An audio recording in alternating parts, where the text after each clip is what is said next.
hello, so how are you? ඉතින් මම අද ඔයාලට උගන්වන්න යන්නේ කොහොමද මෙන්න මේ තනි ඉංග්‍රීසි වචනය තවත් වාක්‍යයකට සම්බන්ධ කරලා අපේ අදහස කෙනෙකුට ප්‍රකාශ කරන්න කියලා. ඇත්තටම මේ වචනය පිළිබඳව ඔයා දැනටමත් සමහර විට දන්නවා ඇති. ඒත් මේ වචනේ භාවිතා දෙකක් පිළිබඳව මම ඔයාලට මෙතනදී පැහැදිලි කරලා දෙනවා. අපි අද ඉගෙන ගන්න යන වචනේ තමයි already කියන වචනය. already කියන්නේ දැනටමත්. එහෙම නැත්නම් මේක අතීතයේ කාලයේ සම්බන්ධයෙන් ගත්තොත් එහෙම ඒ වෙනකොටත් කියන අදහසත් ලබා දෙනවා. අපි මුලින්ම මේ already කියන එක වර්තමාන කාලය හා සම්බන්ධ කරලා අපි අපේ එදිනෙදා ජීවිතයට භාවිතා කරන්නේ කොහොමද කියලා ඉගෙන ගමු. මෙන්න මේ already කියන වචනය අපි නිතරම භාවිතා කරන්නේ have එහෙම නැත්නම් has කියන වචන දෙක. have already එහෙම නැත්නම් has already. අපි බලමු මේ have already has already වලින් පස්සේ ක්‍රියාපදයක් කොහොමද භාවිතා කරන්න කියලා. have already has already කියන වචන දෙකෙන් පස්සේ අපි පාවිච්චි කරන ක්‍රියාපදය past participle වෙන්න ඕනේ. ඒ කියන්නේ මම ඔයාලට දීලා තියෙනවා ක්‍රියාපද ටියුට් එක තියෙන වීඩියෝවක්, ක්‍රියාපද 200ක් තියෙන වීඩියෝ එකක්. ඒ හැම ක්‍රියාපදයකම කොටස් 5ක් තියෙනවා. ඒ කොටස් 5න් මම දීලා තියෙන වීඩියෝ එකට අදාළව නම් 4 වෙනි කොටස. එහෙම නැත්නම් past participle එක තමයි භාවිතා කරන්නේ. අපි බලමු මේකත් එක්ක අදහස් කීපයක් නිර්මාණය කළා. අපි කෙනෙකුට කිව්වොත් එහෙම මම දැනටමත් ඒ වැඩේ කරලා තියෙන්නේ. මම ඒ වැඩේ කරලා තියෙන්නේ අදහස ගන්න නම් I have done that job. හැබැයි මෙතනදී already කියන වචනේත් අපිට භාවිතා කරන්න ඕනේ. එහෙනම් ඔයා අර have කියන වචනේ ගාවට already කියන වචනේ ඇතුළත් කරන්න ඕනේ.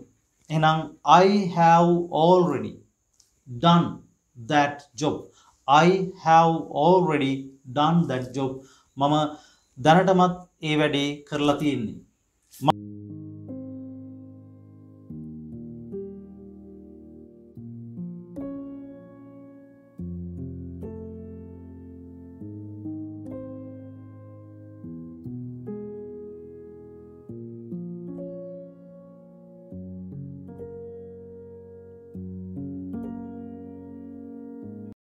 මම දැනටමත් එයාලට ආරාධනා කරලා තියෙන්නේ. I have already invited them. එහෙනම් මෙතනදී have already භාවිතා කරපු වාක්‍ය දෙකක් පිළිබඳව තමයි ඔයා ඉගෙන ගත්තේ. අපි තව උදාහරණ දෙකක් සාකච්ඡා කරලා මිතුරු කොටසට යමු. ඇය දැනටමත් උයලා තියෙන්නේ.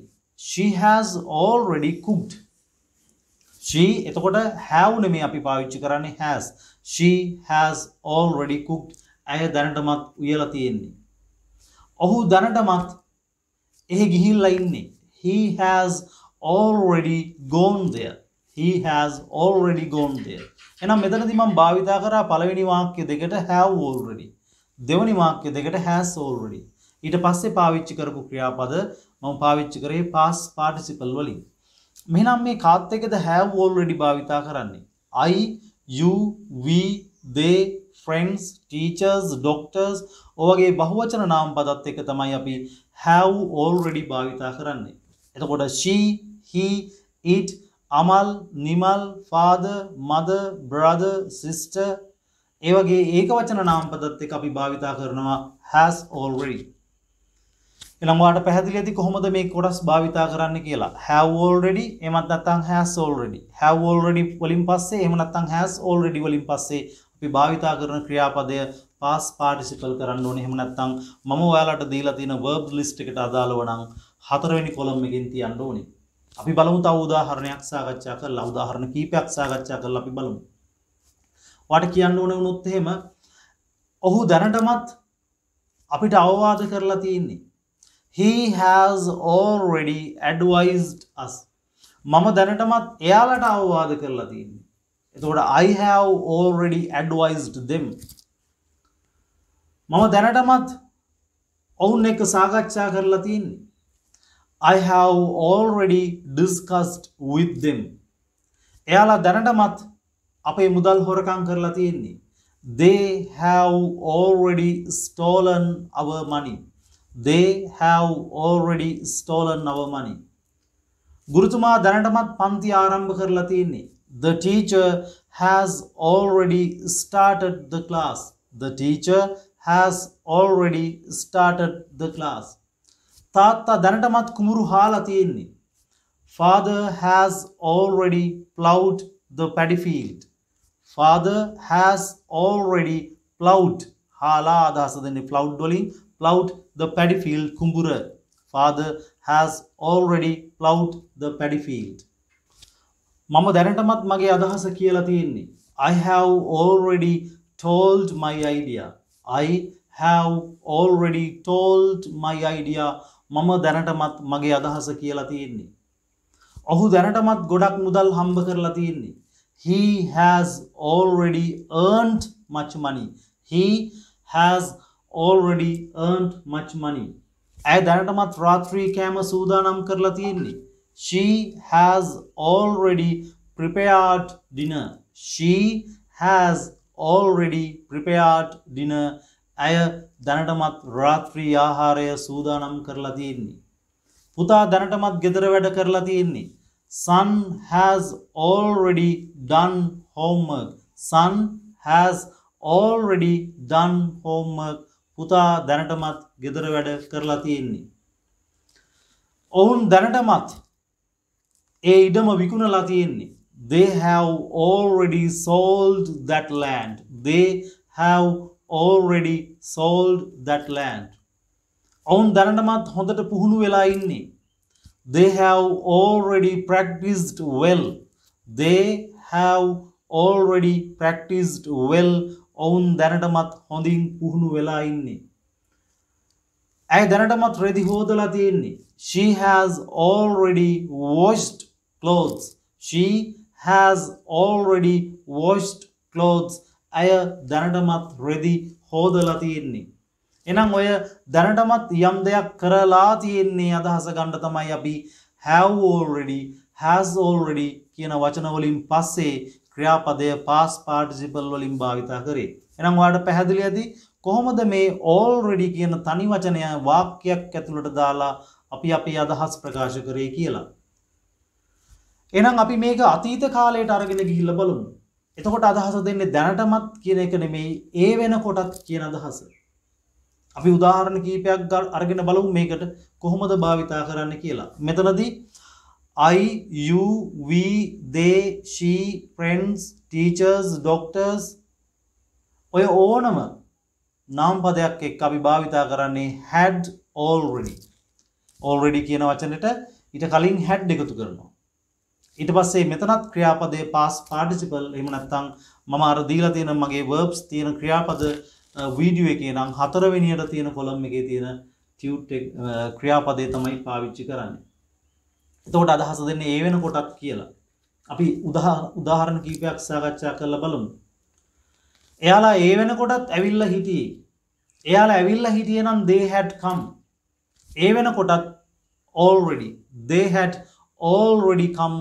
එයාලා ඒ වෙනකොටත් ඇවිල්ලා හිටියේ. අම්මා ඒ වෙනකොටත් රාත්‍රී කෑම සූදානම් කරලා තිබුණේ. Mother had already prepared dinner. Mother had already prepared dinner. අම්මා ඒ වෙනකොටත් රාත්‍රී කෑම සූදානම් කරලා තිබුණේ. තාත්තා ඒ වෙනකොටත් කුඹුරු හාලා තිබුණේ. Father had already plowed paddy fields. Father had already plowed paddy fields. තාත්තා ඒ වෙනකොටත් කුඹුරු හාලා තිබුණේ. එයාලා ඒ වෙනකොටත් එහෙ ගිහිල්ලා හිටියේ. They had already gone there. They had already gone there. එයාලා ඒ වෙනකොටත් එහෙ ගිහිල්ලා හිටියේ. පුතා ඒ වෙනකොටත් ගෙදර වැඩ කරලා තිබුණේ. Son had already done homework. Son had already done homework. පුතා ඒ වෙනකොටත් ගෙදර වැඩ කරලා හිටියේ නැත්නම් කරලා තිබුණේ. මම ඒ වෙනකොටත් රෙදි හොදලා තිබ්බේ. I had already washed clothes. I had already washed clothes. තාත්තා ඒ වෙනකොටත් ගෙවත්ත පිරිසිදු කරලා තිබුණේ. Father had already cleaned the garden. Father had already cleaned the garden. තාත්තා ඒ වෙනකොටත් ගෙවත්ත පිරිසිදු කරලා තිබුණේ. අපි ඒ වෙනකොටත් එයාලට ඇඩ්වයිස් කරලා තිබුණේ නැත්නම් අවවාද කරලා තිබුණේ. We had already advised them. We had already advised them. අපි ඒ වෙනකොටත් එයාලට අවවාද කරලා තිබුණේ. ගුරුතුමා ඒ වෙනකොටත් පන්තිය පටන් අරන් තිබුණේ. The teacher had already started the class. The teacher had already started the class. වෛද්‍යවරයා ඒ වෙනකොටත් ඔහුට ප්‍රතිකාර කරලා තිබුණේ. The doctor had already treated him. The doctor had already treated him. වෛද්‍යවරයා ඒ වෙනකොටත් ඔහුට ප්‍රතිකාර කරලා තිබුණේ. අපි ඒ වෙනකොටත් ඒ වැඩේ සම්පූර්ණ කරලා තිබුණේ. We had already completed that job. We had already completed that job. ඔහු ඒ වෙනකොටත් windscreen එක බිඳලා තිබුණේ. He had already broken the windscreen. He had already broken the windscreen. ඔහු ඒ වෙනකොටත් windscreen එක බිඳලා තිබුණේ. ඔහු ඒ වෙනකොටත් අරක්කු බීලා හිටියේ. He had already drunk arak. He had already drunk arak. ඔවුන් ඒ වෙනකොටත් ඔෆිස් එකට ගිහිල්ලා තිබුණේ. They had already gone to the office. They had already gone to the office. පාටිය ඒ වෙනකොටත් පටන් අරන් තිබුණේ. The party had already started. The party had already started. උත්සවය නැත්නම් පාටි එක ඒ වෙනකොටත් පටන් අරන් තිබුණේ. එහෙනම් ඔයාලට පැහැදිලි ඇති කොහොමද මේ already කියන වචනය වාක්‍යයක් ඇතුළට අරගෙන අපි අපේ අදහස් ප්‍රකාශ කරන්න කියලා. මෙහිදී මුල් කොටසදී මම ඔයාලට have has කියන වචන දෙකත් එක්ක already භාවිතා කරන විදිහ කියලා දුන්නා. ඒකට උදාහරණ සෑහෙන ප්‍රමාණයක් මම ඔයාලට පැහැදිලි කරා. ඒත් එක්කම had එකත් එක්ක කොහොමද already කියන වචනය භාවිතා කරන්න කියන විදිහ පැහැදිලි කරා. ඒකටත් මම සෑහෙන උදාහරණ ප්‍රමාණයක් ඔයාලට පැහැදිලි කරලා දුන්නා. ඉතින් මේකෙදී මේ have already, has already, එහෙමත් නැත්නම් had already කියන කොටස් වලින් පස්සේ භාවිතා කරන ක්‍රියාපදය ඉතාමත් වැදගත්. ක්‍රියාපදය past participle ස්වරූපයෙන් තමයි අපි භාවිතා කරන්නේ. ඒක අනිවාර්යයෙන්ම කළ යුතු දෙයක්. එහෙම නැත්නම් අපි භාවිතා කරන කතා කරන ක්‍රමය වැරදි බවට පත් වෙනවා. right, මම හිතනවා මේ කොටස ඔයාලට හොඳට පැහැදිලි ඇති කියලා. Hope you will practice with this pattern. So I wish you all the best and we will meet with another video lesson like this. These things will be very useful for you. If you haven't subscribed yet our lesson, you can subscribe and you can press the subscribe button and press the bell icon. Then you will get all the notifications when we upload new videos. So see you later. Goodbye.